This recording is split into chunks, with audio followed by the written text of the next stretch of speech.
Kita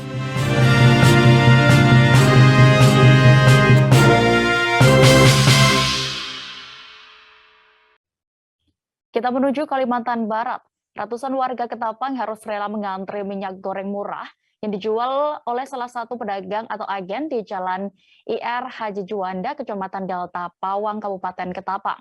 Sejumlah warga mengaku harus terpaksa antre hingga berjam-jam karena minyak goreng yang sulit didapat dan kalaupun ada harga yang tidak sesuai subsidi yang ditetapkan oleh pemerintah. Saat ini kami sudah tersambung dengan rekan Nur Imam Satria, jurnalis Tribun Pontianak, yang akan melaporkan selengkapnya. Silakan rekan Imam.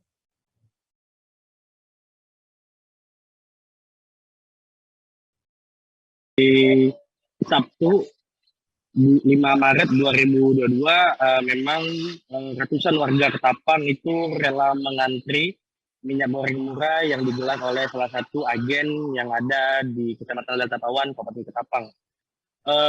Warga mengaku mereka terpaksa mengantri karena memang di sejumlah tempat di Kabupaten Ketapang ini sulit untuk mendapatkan minyak goreng.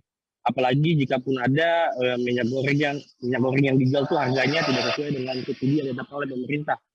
Menurut salah satu pengakuan warga yang ikut mengantri, ini Selfie, dirinya rela mengantri hingga berjam-jam untuk mendapatkan minyak goreng murah ini karena di daerahnya itu di Desa Kalinilang tepatnya itu sudah sulit untuk menemukan minyak goreng.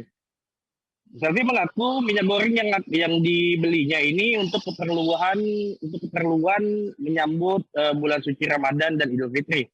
Ada juga warga Jepri yang rela menempuh jarak yang sangat jauh, yakni dari Desa Sungai Awan Kiri itu yang mengaku dirinya rela mengantri karena stok minyak goreng yang ada di warungnya itu kosong, sehingga dia bersama istrinya rela jauh-jauh datang untuk mengantri minyak goreng murah ini.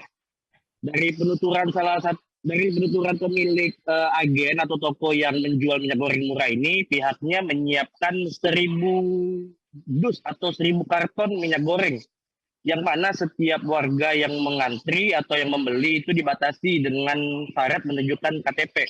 Satu warga hanya boleh membeli satu dus, yang mana satu dusnya dihargakan Rp140.000 satu dus. Dalam satu dus itu terdapat 12 kemasan. Dalam satu kemasannya itu berukuran 500 mili. Harga tersebut menurut warga itu tergolong murah, makanya warga lebih milih untuk mengantri. Dan warga yang sudah mengantri dan mendapatkan minyak goreng ini harus mencelupkan jarinya ke tinta hitam sebagai syarat agar warga-warga ini tidak kembali mengantri. Begitu, Dea. Baik, terima kasih rekan Imam Satria melaporkan dari Pontianak, Kalimantan Barat. Selamat kembali bertugas.